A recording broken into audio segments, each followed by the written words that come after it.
命偶風雲會，印談雨路旁。風雲歌，主持陶傑、鮑偉聰。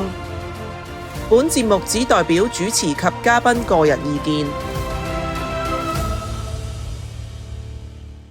歡迎各位咧準時埋位收聽風雲快訊，多謝各位嘅支持。本人陶傑嘅 Patreon 同埋鮑偉聰嘅咧，亦都係非常之歡迎同埋感謝各位嘅加入嘅。咁呢個美國總統 Donald Trump 咧喺上星期五咧就突然間宣布咧係疑似咧係豁免呢啲來自中國本來製造嘅半導體手提電話等等嘅關稅。咁咧就興起咧一陣嘅快感同埋咧歡呼，咁喺中國嗰個文字圈咧就好多人咧就歡呼雀躍，話 Donald Trump 終於咧係跪低啦。之但係咧你要留意咧個時機咧就係 Donald Trump 係星期五宣布，又係嗰啲慣技，然後咧星期一咧佢就澄清今日係星期一遠東時間，只不過咧即係對於美國嘅東岸咧仲係半夜，但係你都睇到咧係同股市星期五收市同埋星期一重開咧個時間有所吻合嘅。Donald Trump 就澄清，你哋唔好咁開心得咁早。佢話來自中國啲半導體同埋電子產品咧，佢只係豁免後邊嗰沓嘅報復性嘅關稅。佢話對於任何生產自中國嘅貨品至少嗰20%嗰個芬太尼嗰個懲罰嘅關稅咧係仍然維持嘅。咁換言之咧，Donald Trump 嘅澄清咧就係呢啲來自關於蘋果手機呢啲咁嘅電子產品咧係中國製造咧，只不過係暫緩或者係豁免後邊嗰一大沓報復性嘅關稅，即係話唔係104。亦唔係125，亦唔係145，但係亦唔係0，而係咧翻去早上嗰一橛，即係本來嗰橛，就其實咧總數就係有54%。點樣計咧？就係計翻34%嗰度，第一次咧就係對中國嘅嗰個最初嘅嗰個追加因為中國向 Donald Trump 咧係追加34%嘛。咁所以嗰34係維持，除咗嗰34咧就係20%嘅芬太尼嗰個懲罰關稅。到目前為止咧，如果我哋冇搞錯咧，就應該係54%。好啦，咁因為亦都係只能夠怪 Donald Trump 咧係太複雜加減嗰啲關稅，令到全世界咧係唔明白佢嗰啲混亂嘅算術。本來咧佢就係有10%。呢個咧全世界都適用嘅入場稅，10%咧就係唔係都要加噶啦。咁但係咧對於墨西哥同埋加拿大咧就25%。咁25%咧加拿大同埋墨西哥咧嗰啲咧又唔會咧係同嗰10%係重疊喎。換言之咧，加拿大同埋墨西哥徵收緊嘅咧就已經係25%噶啦。但係美國同加拿大同墨西哥本來有簽訂有呢個自由貿易協定，所以咧加拿大同墨西哥咧嗰啲同自由貿易協定無關嘅貨品咧，先至係25%。所以係好複雜嘅。咁對於中國嚟講咧，就係54%。而家嗰啲咁嘅電子產品唔係其他嗰啲紡織品家庭用具係嘛？嗰啲咩天貓郵包仍然咧係維持高關稅嗰啲咧係104%或者120%或者係145%咧，3位數字仍然維持。但係電子產品包括咧係喺蘋果嗰度富士康仍然組裝緊，如果有公開嘅咧就係翻54%。但係即使54%咧都冇得做噶啦。佢只不過係所謂嘅手下留情咧，就係虛晃一槍，就係咧將145%咧，係將佢降翻到54%。咁你話54%有得做25%都難做啦，唔好講話54%啦，係咪呢個就係目前 Donald Trump 澄清之後嘅最新水位啦，係咪啊，鮑生？嗱，不如咁啦，我用啲簡單啲嘅人話打個譬如啦。咁即係有個醫生咧話俾你聽，其實咧你有 cancer、有肝炎同埋有性病啊。咁但係突然間咧就第二日話俾你聽，對唔住，其實咧你係冇性病嘅。咁你係咪值得高興咧？係值得高興。不過你係咪唔使死咧？唔係，你都係要死。嗱，個原理就係咁樣啦。係事實上咧，好多嘅電子產品咧，包括蘋果 iPhone 咧，都係來自中國。咁但係咧，你要知道，其實大部分中國嘅生產嘅出口去美國嘅咧，並非高科技產品，大部分咧都係成衣、日用品、家私，甚至好多嘅藝術品或者係嗰啲雕塑啊、木雕啊嗰啲，全部咧都係咧中國製造嘅。有啲你諗唔到嘅東西都係中國製造。嗱，譬如話好多洗產地嘅，大家都知㗎啦，即係好多 Made in Italy 啊，或者 Made in Spain 啊嗰類嘅時裝產品啊、皮具啊，其實都係生產自中國。嗱，嗰啲咧其實都係中國出產嘅，所以今時今日你好多小粉紅話拍手掌啊 ，Donald Trump 跪低啦。個例子就係頭先我所講，佢只話俾你聽你冇生性病啫，但係唔代表你康復啊嘛。個原理就係而家 Donald Trump 佢所對付中國嘅145%嘅關稅，令到所有中國嘅工廠停產。而家所有嘅來自美國嘅訂單咧，唔係暫緩啊，係完全取消啊。因為佢哋唯有就係向其他嘅供應鏈或者其他嘅國家諗辦法。所有嚟緊聖誕節嘅訂單基本上係消失晒。咁啊，所有中國嘅工廠咧，而家已經陷入停頓，工人咧要放假，因為你又唔敢遣散佢。第一，你冇錢；第二，你遣散完，萬一真係啲訂單翻嚟，或者Donald Trump突然間大發慈悲話俾你聽，當冇事發生啦，咁你重新招工啲工人咧都要俾錢去招工噶嘛。咁第三，仲有一樣最大鑊嘅。就係如果你間工廠真係熄燈，啲工人走晒停機，上門嘅唔係訂單，上門嘅係債主，因為佢知道你間工廠玩完啦。所有工廠啊，嗰啲原材料啊，佢哋供應鏈啊，下邊嗰啲零件啊，全部都係擲數噶，一層擲一層。所以而家嗰個大鑊嘅問題咧，唔係一間工廠執，係一間工廠一執之下咧，下邊咧無盡嘅供應鏈咧都會執。跟住嗰啲供應鏈下邊嘅供應鏈咧都會執，而家所謂嘅海嘯效應就係咁樣。不過唔緊要，即係大家睇好多大外宣啊，或者好多小粉紅咧，繼續喺度幻想咧，中國人咧係可以食草2年都得嘅。咁咪大家睇下係咪真係可以2年食草咯，陶生。所以其實咧呢啲咁嘅不適當同埋一種幻覺裏面嘅歡呼咧，就已經折射到呢啲人嘅精神狀態㗎啦。呢個咧好似高山症一樣 ，Donald Trump 嗰個對中國嗰個加稅啊，就好似你揸車一路入青藏高原啊，層層上個高山症。佢再加20，跟住又加30，跟住咧又話104，跟住就話125，跟住咧原來唔係喎，係145，唔好漏咗個20% 嘅分派嚟懲罰關稅，係特登為中國訂做㗎嘛。你試過揸車上高山你就知啦，嗰個高山症係隨住山高啊，係1000米、2000米、3500米、4000米而影響到你嗰個頭部嗰個大腦啊，嗰個供氧啊嗰個程度，然後出現幻覺嘅。Donald Trump 而家對中國嗰個加關稅咧，就有如令中國好多呢啲戰狼嘅人口咧係患上高山症。架車上高啲又暈暈地，再上高啲又直情天旋地轉，再上高啲不但天旋地轉，而且頭痛加幻覺。呢個咧係去到大腳，我未知我未去過西藏，係咪西藏嘅平均高度咧係有3500米至4000米？只不過如果你去過南美洲嘅呢個Machu Picchu 呢個馬丘比丘咧，你就會有個咁嘅經歷嘅。係嘛？呢個高山正式嘅加關稅咧，係令到好多人啊喺華人圈裏邊咧，佢計唔掂佢條數咧，係胡言亂語。確實呢啲咁嘅死人 Donald Trump 又係衰嘅。你加咪加咯，你唔好逐個逐塊磚頭嚇，逐1000米1000米咁上啊，係嚟到咁不人道咁殘忍去折磨一個民族啊！佢本來係咁嘅嗱，如果我冇睇錯啊，嗱我可能有錯啊。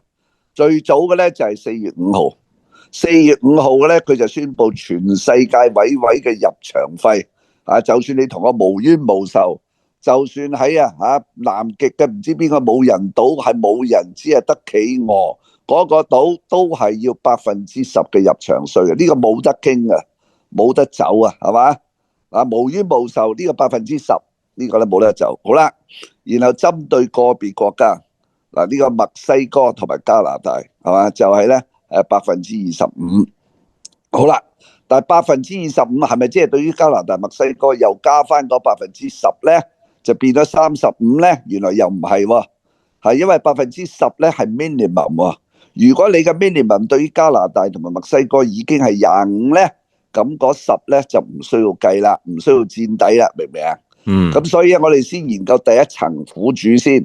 就係墨西哥同加拿大，就係25%啫，係咪啊？嗱，嗰度咧係入場費嗰10咧係融入咗25嗰度，明唔明啊？係，好啊。咁咧，但係加拿大同埋墨西哥又同 Donald Trump 同埋拜登咧簽過自由貿易協定，咁咧嗰度又唔可以違反。嗱，自由貿易協定裏邊規定嘅貨物免稅咧，嗰度仍然係唔加嘅，因為咧佢冇正式示威，佢冇話歷史文件，咁所以咧影響墨西哥同加拿大嘅咧就係自由貿易協定嘅名單外、貨單外其他嘅貨物。嗱，有幾多我就唔知啦。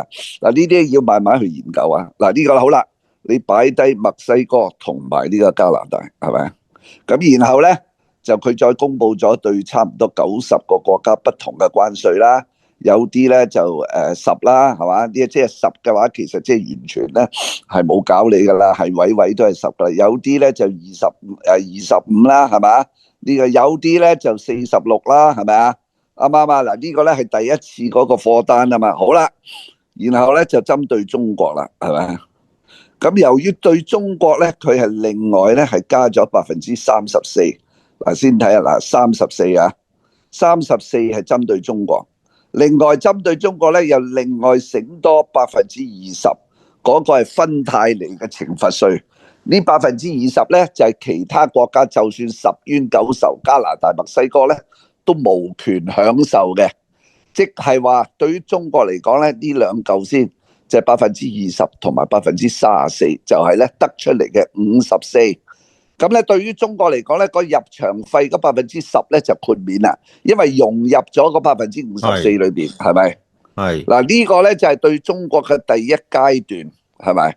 好啦，但係中國咧就條氣唔順，就係咧即刻咧就向呢個美國咧宣布咧又增加34%，係咪？一增加到34咧就咧還手啊嘛，係咪？係啦，你還拖。係嘛？就咧激起啊 Donald Trump 嗰把火啦，啱唔啱啊？係嘛？係嘛？咁咧 Donald Trump 咧，既然係咁咧，係嘛？就喺4月9號就簽咗個另外一個總統行政令，就將中國嘅貨品咧，係嘛？就由34%咧係增加嗰橛啊，就增加到84%，即係34嗰橛咧就唔止啦。佢加多你50就變咗84，係咪？好啊，84咧就連埋另外第一階段咧嗰54啊，融埋入去咧就104%啦，係咪啊？係嘛？係嘛？呢個咧就係喺4月8號，中國拒絕啊，係收翻對美國嘅反制嗰34之後咧，就導致咧係爆登到去104%，係咪？好啦。呢個到104咧就已經係好勁噶啦，就變咗咧由嗰日開始咧就話美國咧係淨係以中國為一個關稅打擊嘅目標啦，其他同我行埋一邊，包括墨西哥、加拿大啊、歐盟啊呢啲咁嘅，係日本啊等等、越南、柬埔寨啊，你哋唔好嘈啊，你哋已經嗰度46啊咩嘢嗱，你哋同我傾下，咁於是越南柬埔寨咁咪冚牌咯，印尼嗰啲咪話同阿 Donald Trump 傾咯，傾咪行埋一邊咯，就變咗中國嗰度係變咗獨家，係計埋埋104，係咪？係咪104咧？跟住咧，我都唔記得第3階段啊，就由104就變咗125，125話唔係喎，唔好唔記得個20分態嚟未計落去啊，就係總數145，係咪？嗱145咧就即係個高山症啊，就嗰架車揸到上去喜馬拉雅山額菲爾士峰咁滯噶啦，即係全世界你嗰個係8000米最高，青藏高原3500米，馬丘比丘嗰度又係3000米，係咪？另外台灣個阿里山咧最高都係1500米，你用高山症嗰個高度啊，係嚟到立體閱讀你就明噶啦。讀係中國嗰度咧係額菲爾士峰係8000幾米，就咧搞到145，係咪？然後你145之後咧，中國最後回卓咧就係話我將美國貨所有加到125，而且我唔再加啦，因為咧額菲爾士峰已經最高啦，你加到我再上去就到月球啦，我唔同你啲野蠻人糾纏啦。咁於是喺上個禮拜五咧 ，Donald Trump 就宣布，為蘋果手機等同埋三星呢啲咧就係非敵對國家嘅企業放一條走火通道，就係話咧你哋嗰啲產品咧，蘋果喺大陸生產嘅嗰啲同埋其他三星嗰啲就豁免145嗰一 part， 知唔知啊？係嘛？即係話豁免101，我都計唔到，我都懵冇晒。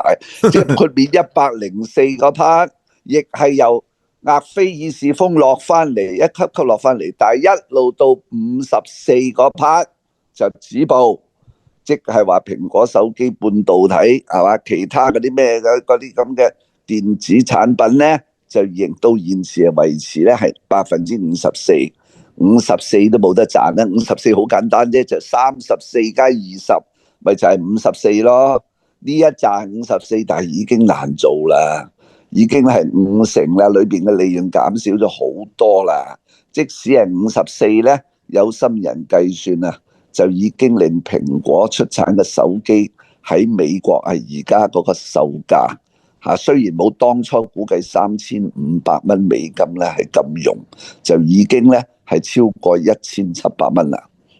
現時所以咪蘋果嗰度Tim Cook咪嗱聲走鬼咯，整咗好多貨櫃箱嘅手提電話由中國又運咗去印度啊嘛。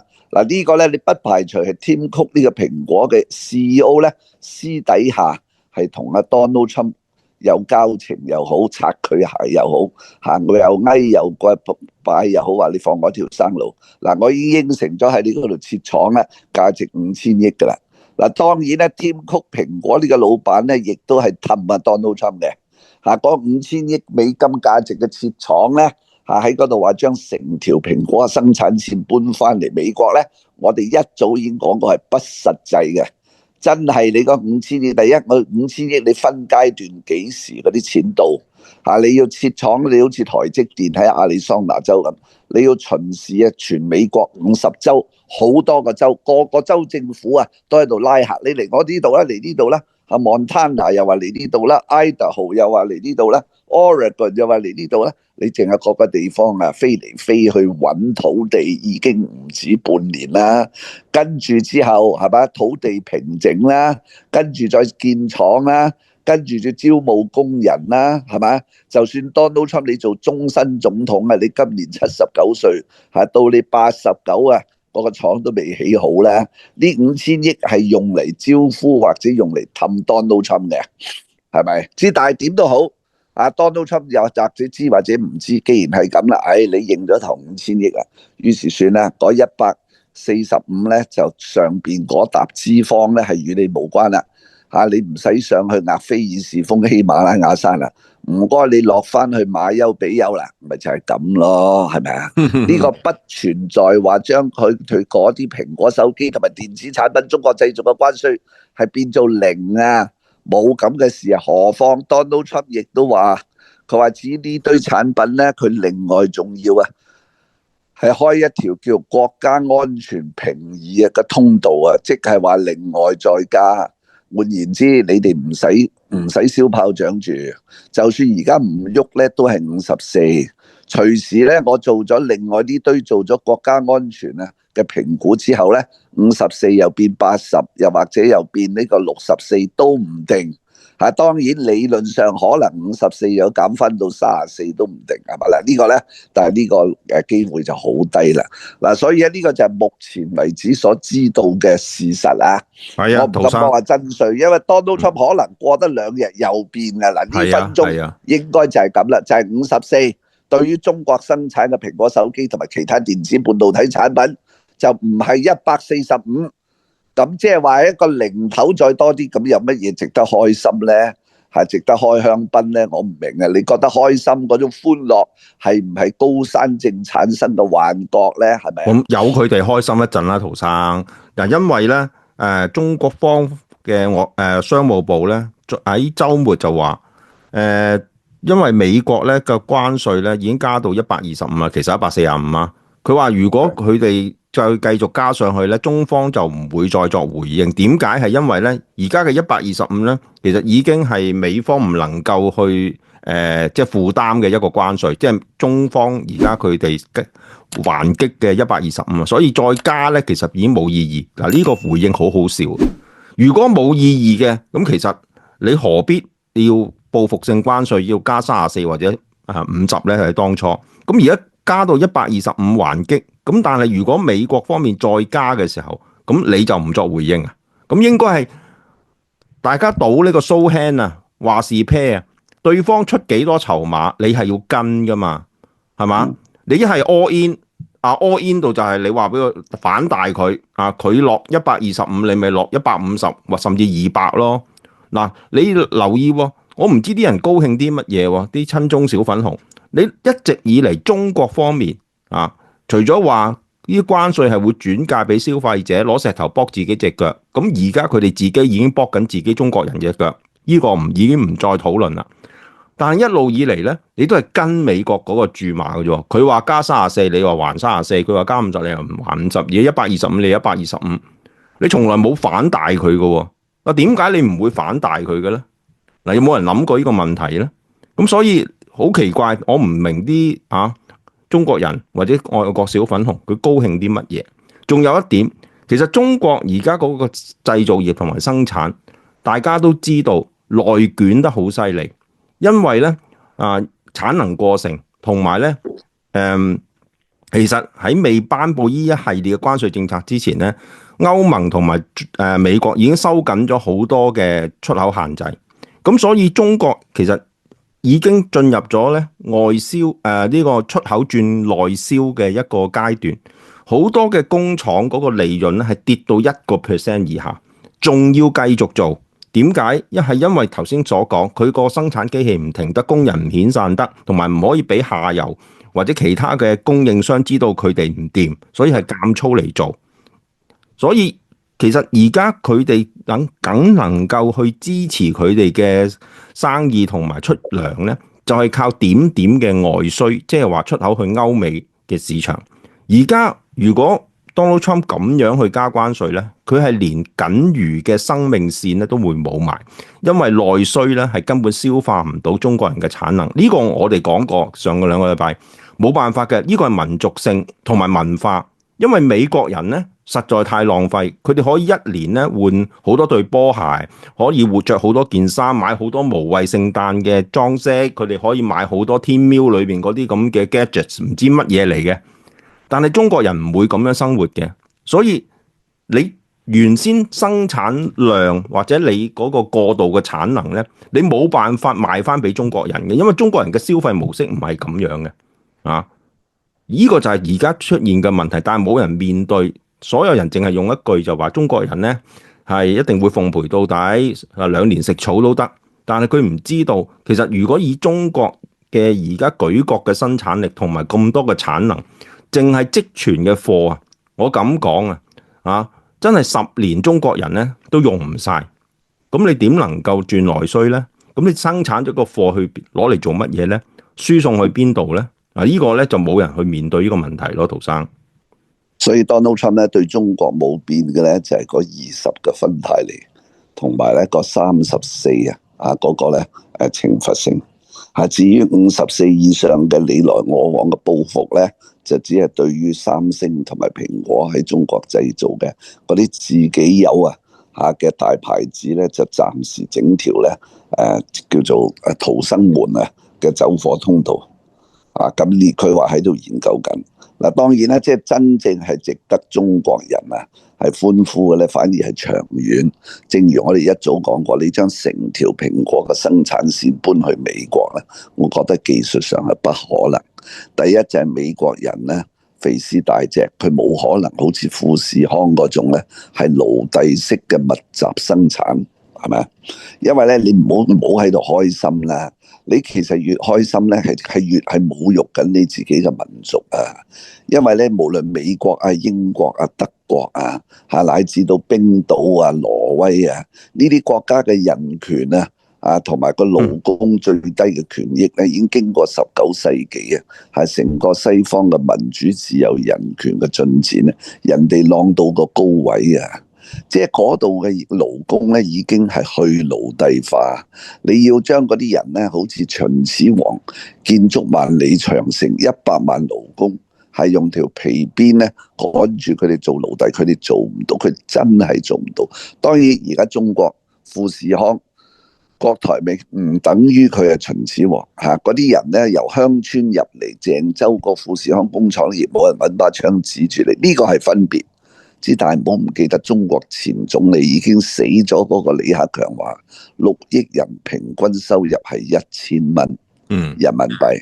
你喺富士康裏邊咧，一個平均勘探工人嘅人工咧，大約係2000蚊唔超過3000好過咧喺個農村差唔多。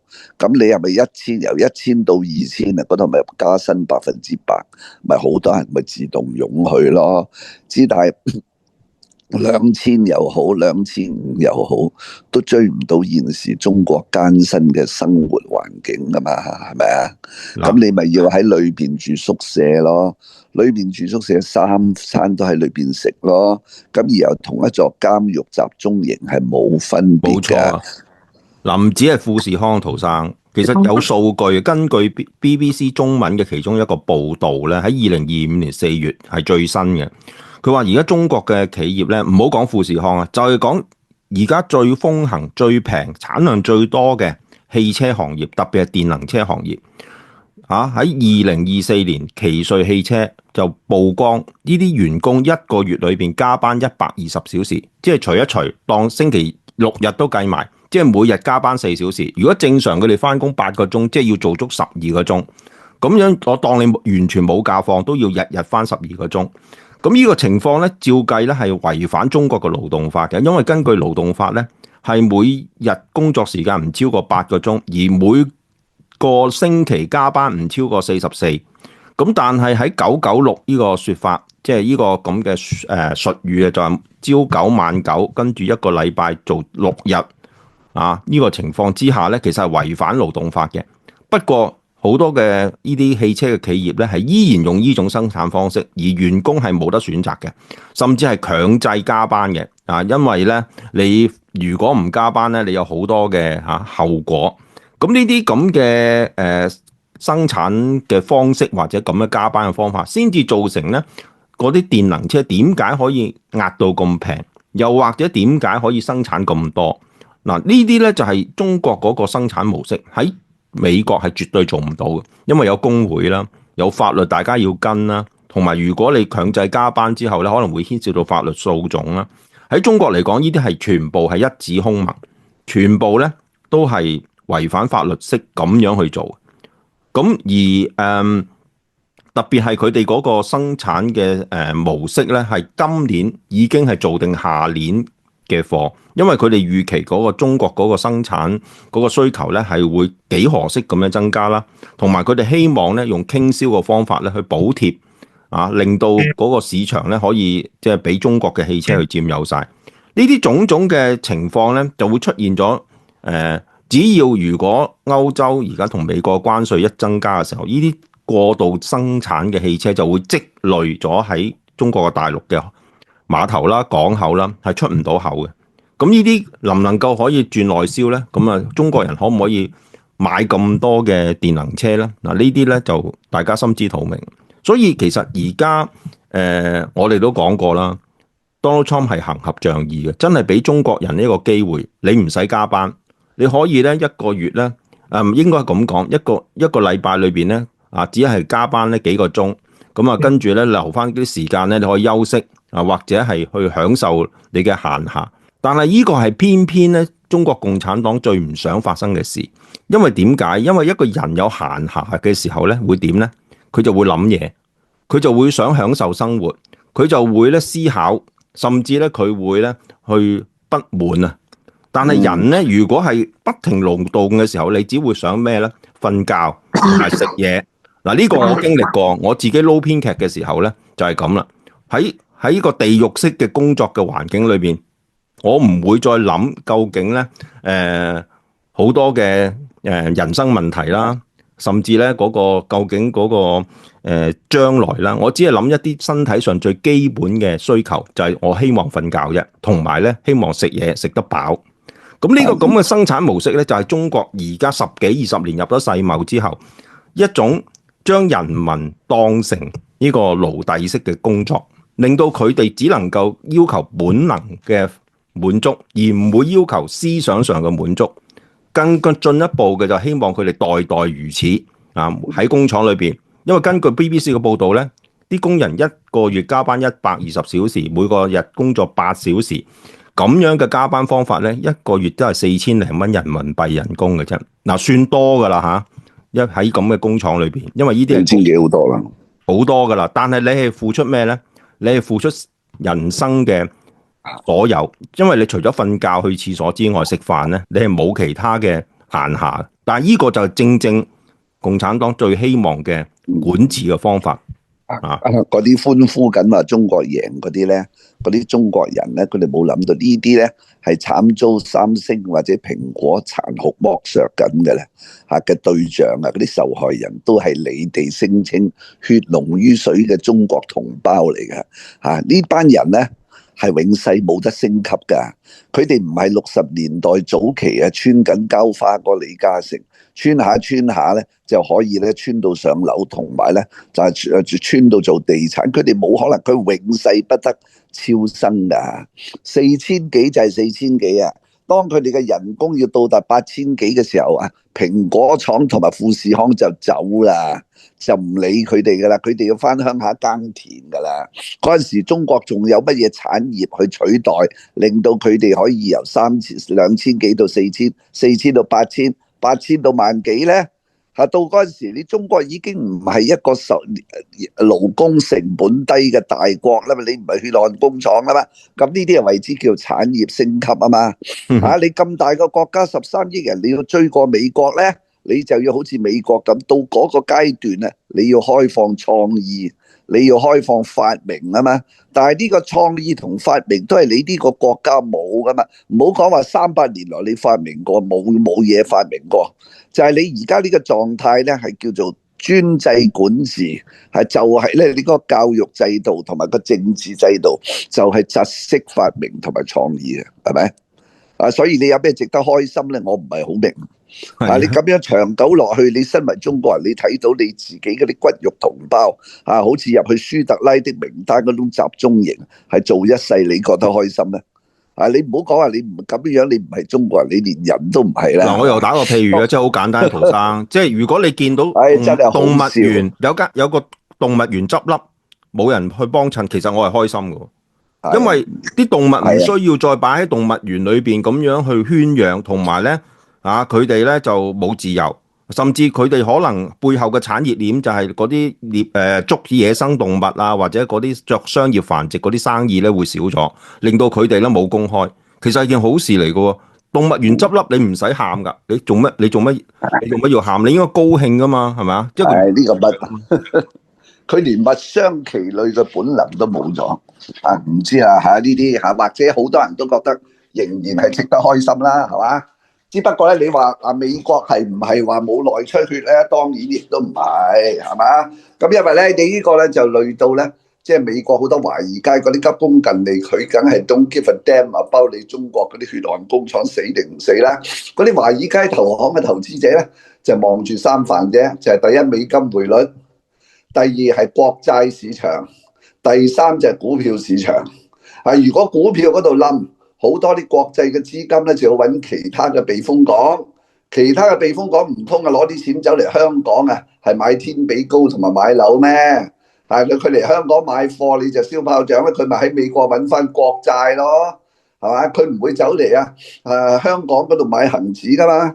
但係而家國債點解嗰個美國債券啊嗰個利息高咧？因為有人訂貨咧，嗰個係日本同埋呢個中國。雖然佢哋掟少少不傷大雅，但係會動搖到美國本身嗰啲咧投資者就唔敢咧走去入呢個美債。嗱，敢定唔敢呢個又睇下 Donald Trump 跟住有咩措施啦。咁會累到咧有可能係導致到美債嗰度咧係不但升唔到，而且咧係去回落嘅。咁所以咧就逼到 Donald Trump 就要咧減息，但係一減息咧嗰個通脹又會惡化。即係翻去你加關稅嗰個效應嗰度，即係呢個三角循環咧，到目前為止我講喺理論上暫時係睇唔到 Donald Trump 有咩辦法解決。呢個就為之殺敵3000就自損800。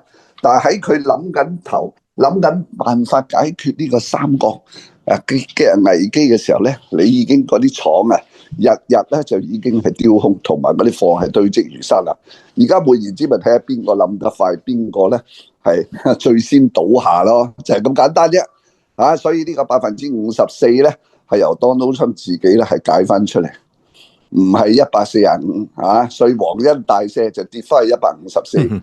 咁咧都值得慶祝嘅。如果你覺得慶祝嘅話，係嘛？好啦，今日嘅時間差唔多啦，多謝各位收聽風雲快訊，下次節目時間再會。好多謝大家，歡迎大家加入風雲會同埋訂閱風雲谷，拜拜。你都知啦，而家香港 in a way 都係叫 trouble water。咁既然我哋揾到條橋 over the trouble water， 我覺得都值得行一行呢條橋嘅。我希望好快有機會，我同你就成為喺海外同埋香港好多身處於 trouble water 嘅朋友啊，係嘛？同佢哋搭一條橋，令到佢哋咧成為一種慰藉啦，係嘛？眨下眼，風雲谷嘅訂閱人數已經超過咗40萬啦！感激海內外嘅朋友一直以嚟嘅鼎力支持，為咗回饋大家，我哋已經進一步加強風雲谷嘅內容。而家逢星期1至5中午12點都會有風雲快訊，等大家食緊晏嘅時候都可以一覽天下事。而逢1至6嘅晚上10點，繼續有風雲谷正片，陶生同埋爆 Sir 會以輕鬆嘅角度同大家剖析各種大小議題，仲有收費會員專屬嘅風雲會，同大家細細聲密密傾。而家就嚟睇下最新嘅精華片段啦！我呢3年尤其呢1年我遇到識與唔識或者街邊嗰度叫阿曹生，我好中意睇你風雲谷嗰啲，我可以問佢香港點，全部都係頭領頭，全部都係話個市係死晒，咁可想而知啦，係嘛？由治入興啦，你而家住喺香港一個擘大眼人人講大話或者被逼講大話嘅城市。咁講唔可以話佢哋講大話嘅，唔講得真話，一係沉默，係咪？係啊。咁嘅比較之下，周圍以前衰過你或者你睇唔上眼嘅地方，咩台灣啊、泰國啊、吉隆坡、馬來西亞，全部都係天堂啊！同埋要承認黑白之間係有好多豐富嘅色彩。呢個世界冇話呢一個絕對好同埋壞，尤其喺政治世界裏邊，你以對一個人嘅喜惡，佢係咪玩女人，佢係咪有官司，係你一定咧係會咧係令到你失去咗一個真係科學同埋客觀嘅一個睇法。我有時中意挑逗，我歧視蠢人，我唔係歧視基層嘅人。基層嘅人就算一個清潔阿嬸，佢都有我值得學習嘅地方。博流量天公地道啊！你出份信報、出份明報嗰陣時，咪查良鏞寫4點英雄傳嗰份明報，係咪博流量啊？係啊，你唔係咪博銷量啊？阿查生博流量，咁你而家話佢武俠大宗師，博流量有咩問題啊？係嘛？佢博流量就得，你博流量就唔得，因為成個美國主流媒體係幫晒奧巴馬同埋拜登，係一個咧叫野生動物市場嗰度係無意中泄漏。呢班咁嘅左媒，包括紐約時報同埋 CNN 都有，但係你美國嘅新聞係第四權，你係應該獨立於政治之外。就係因為Donald Trump 在任總統嘅時候，美國嘅主流媒體憎恨 Donald Trump， 所以咧阿 Trump 話東，佢哋就話西；阿 Trump 話黑，佢哋就話白。呢啲國際廣播部門除咗美國之音，咁另外仲有英國嘅 BBC 都一早係滲透嘅，40年前已經滲透，係嘛？呢啲有啲嘢咧係我自己目擊添，係嘛？所以我一早因為我嗰陣時喺倫敦啊嘛，80年代嘅中期已經開始咧係落藥㗎啦，何況到咗今日。而家只要進入以下連結就可以即時加入風雲會同埋陶生爆 Sir 嘅 Patreon， 記得一定要登記做付費 Patreon 會員，先可以睇住陶生同爆 Sir 分別唔同嘅專屬內容。未來嘅日子，風雲谷會繼續陪伴大家。正如陶生話齋，就算喺黑暗之中，我哋仍要懷住一點嘅樂觀。終於我哋都會見到前面條光明嘅前路。喺度再一次感激大家一直對風雲谷嘅支持。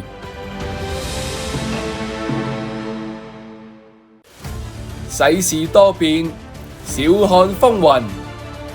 下一集約定風雲谷再會。